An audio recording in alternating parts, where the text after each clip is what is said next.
Lisa Wade here, and I am welcoming you to this Monday Energy Mastery teaching.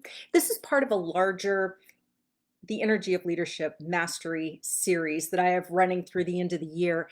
And really, it's an opportunity to look at leadership through the lens of energy, which is a perspective that I haven't heard a whole lot of people talking about, actually. In my company, Golden Energy Leadership, I actually call myself the CEO, not Chief Executive Officer, but Chief Energy Officer, because I truly believe that when CEOs start looking at leadership through energy, and the power and potential of their energy to affect their leadership, it'll totally change the game, the way that they show up. And that's why I'm bringing this video series to you. So today, this is part 2 of the July session. And today we're looking at the chakras, these energetic, wheels of energy and light that are spinning along our spinal column area. If you need an overview on the chakras, I talked about that in the July 11th video, so go back, check it out. All the context and background is there. But today we're focusing on the lower 4 chakras. Now, normally when I teach about chakras, we can spend an entire month, or at least a week talking on one chakra. I'm going to throw 4 chakras into our conversation today. Very high level, basically to give you the gist or the feel of how each chakra impacts the way you show up in your leadership.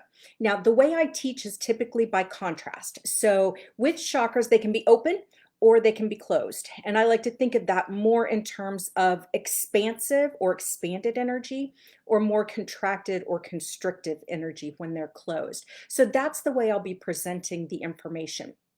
Now, if you are interested, we're going to go much deeper into kind of advanced teachings on all of this on the 4th Tuesday group call that I host, Tuesday, July 26th. I'll put all the information to sign up for that in the details below. But that's going to be an opportunity for you to ask and get answers to any of your questions, and where we'll also go into much deeper, more guided meditation where you can connect with your chakras and make sure they're cleared and actually activated and working on your behalf and to the benefit of your leadership too. So that's Tuesday. Keep that in mind if that's something you might be interested in next week. So first, we're going to start with the root chakra. The root chakra is basically found kind of at the tip of your tailbone, so at the bottom of the spine. Now, this particular chakra is connected to your feelings of safety and security and groundedness. So when it's in its expanded kind of healthy state, you're going to feel grounded. You're going to feel like you have a solid foundation.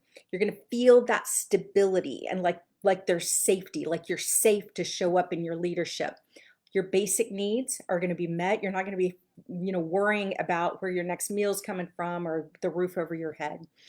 You will have an overall sense of vitality, like a feeling of vitality, prosperity flows, patience, tenacity, career success, and also you'll feel like you have a support system. So part of that root chakra is feeling like you are supported and safe in what you are doing. Now, when the root chakra is more constricted or contracted, it can bring about with it feelings of anxiety, of instability, kind of spaciness. You might experience financial challenges, jealousy, materialism. You might be quick to give up, so kind of the opposite of tenacity. Feeling unsafe, especially unsafe to step out in your own leadership. And that might result in control issues too. When we feel unsafe, sometimes we try to control things even more, feeling like that somehow gives us more of a sense of stability. Now, the way this might show up for your leadership, obviously, if you're contracted, if you're showing up and you won't feel grounded to others, you won't feel stable, or you might seem a little spacey, not quite right here, right now. You might not feel that solid foundation to pursue your bigger goals, like to plan and actually pursue your goals and dreams. And other people can sense that unstable energy and might be less likely to follow your direction or follow you where you want to go if you do have a direction, if your energy feels unsafe or unstable. Now, in its expanded state, root energy does feel safe.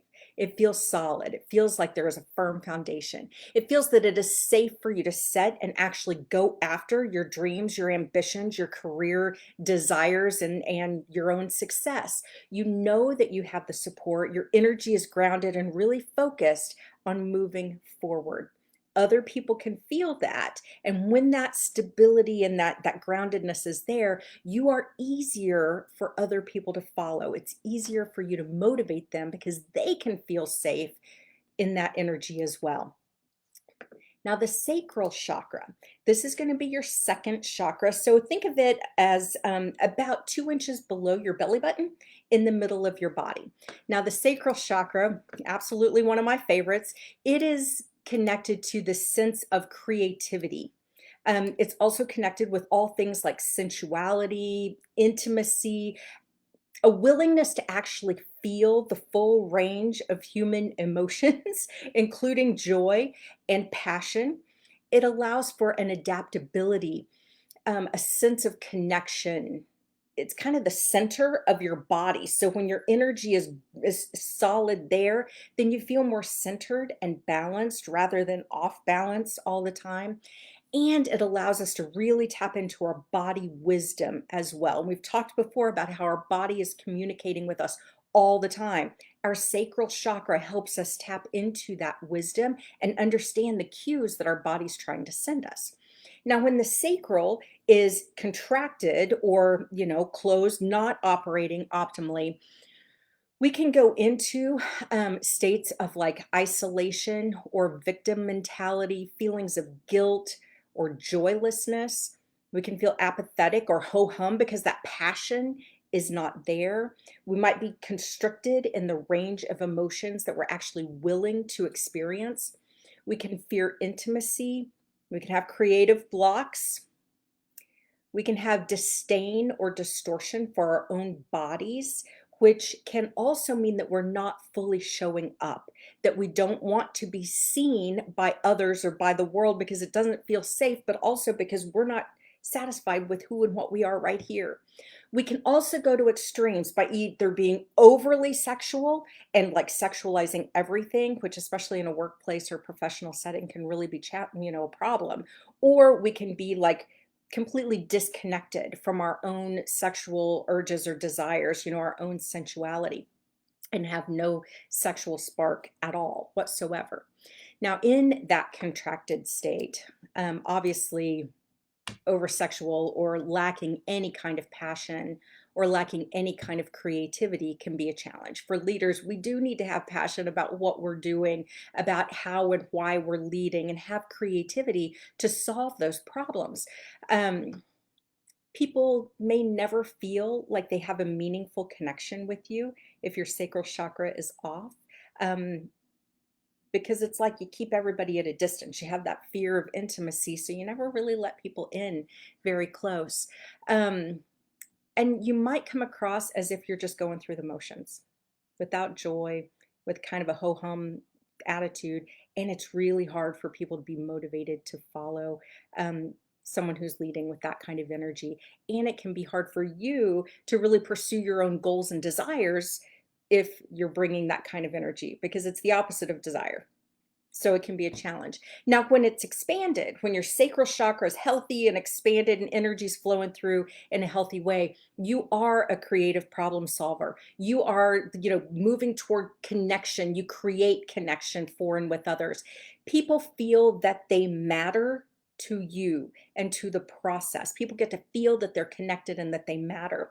Your energy actually feels more balanced and more alive to others. Like your energy feels more electric and alive and even magnetic. And that feels really good when people are seeking to follow you. You're passionate for your cause.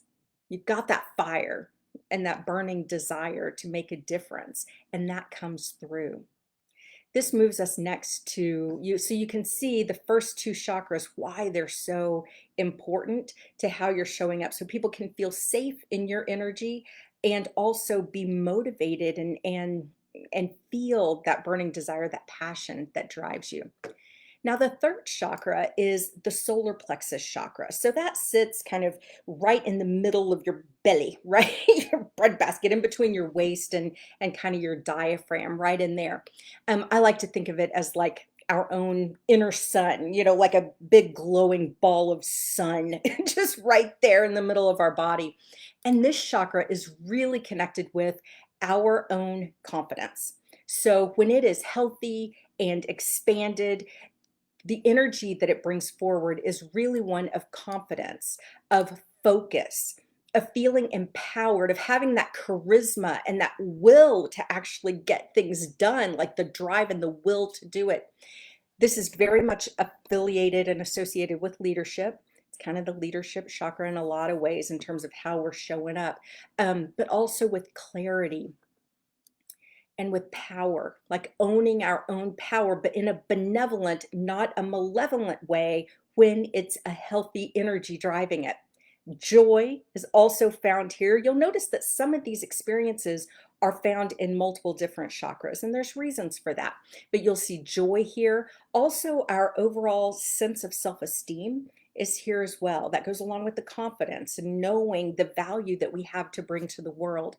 Spontaneity can be found here. We feel safe and confident that we can roll with the punches. We can be spontaneous. We don't have to be so guided by a rigid plan that we can't be spontaneous.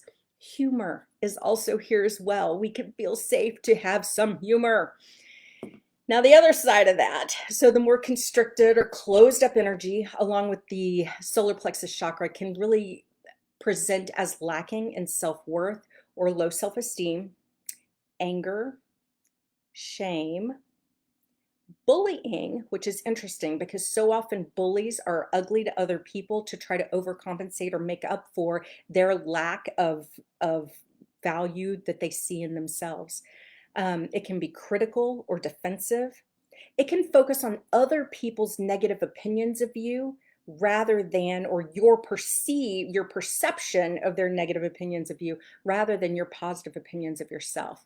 There can be confusion, even like chronic fatigue, and anxiety, and again, control issues that can be wrapped up in an unhealthy sacral or solar plexus chakra. So the impacts on our leadership are pretty obvious. When it's contracted, we lack the confidence to actually lead in a meaningful way. We might suffer from imposter syndrome. We won't own our own genius because we doubt it and don't have confidence in our own genius. We can't handle actual constructive conversations, and heaven forbid any criticism come about. We'll lash out at others in a defensive way. And sometimes that whole control freak thing can come up. And that also means that we deny others the opportunity to shine, because if others are shining too bright, then it makes us feel like we're again in the shadows because we don't have that confidence within ourselves to allow everyone to shine. There's plenty of shining to go around. That's why this chakra in an expanded, healthy state is so important. It allows us to have the clarity and the confidence to consistently lead with power, focus, and purpose while empowering others.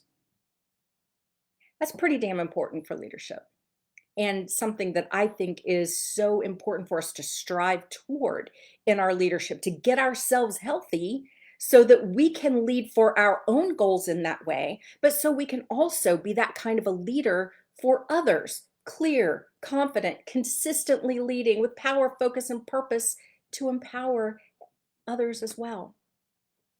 That's good stuff and something worth striving for. Now, the fourth one that we'll talk about today is the heart. The heart chakra, as you can imagine, sits right here in the middle of your chest. My favorite chakra. I just love it, obviously, because, I love love, y'all.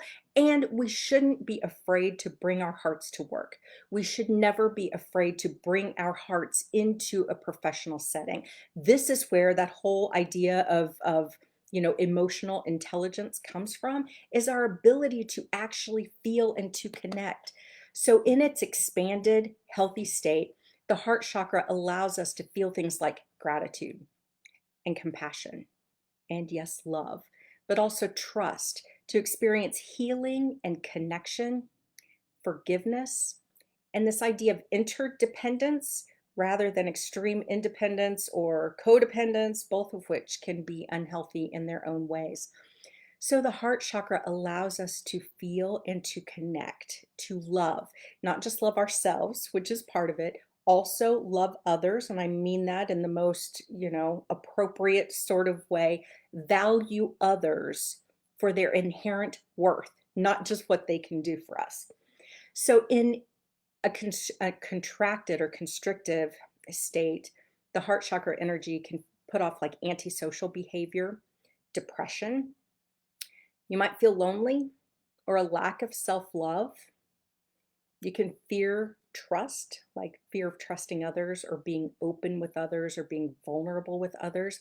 Maybe you've been hurt in the past, or maybe you've shared ideas from a leadership perspective that have been shot down and that hurt your heart. And so now it's like this wall of protection around your heart that you're not going to let anything get through, but that comes off as being closed energetically to other people as well.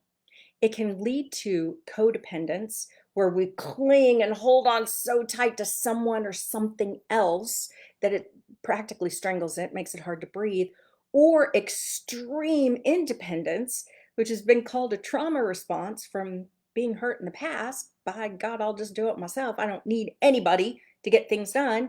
That kind of energy, which can actually be hurtful to leadership over the long term. And when you're trying to create connection with the people you're leading, including yourself. It can also lead to energy that holds grudges, that's vindictive or resentful because that forgiveness is not there. So for leadership, obviously contracted heart energy is difficult. You can feel like a total closed book, like you're only bringing logic to the table and not some sense of feeling or emotion or compassion or forgiveness or even creativity. For you, leadership might be all science and data points rather than actual interaction and motivation. Ultimately, as leaders, we are human beings leading other human beings, including ourselves. And if we don't honor that human interaction and that human connection, then we are missing out on the reason that we as humans need to be leaders and not like AI or robots or something. This is really important. Now, in its expanded state, the expanded heart energy, you actually value yourself and you value the contribution of others. You feel safe to be vulnerable and open and authentic and real with other people. And that's actually where the greatest connection comes from, that you can build with others that you're trying to lead, or even build with your own ideas and goals and aspirations. You allow people, including you, to be human, to make mistakes, and you forgive and not hold grudges or resentments when that happens, or you just move on.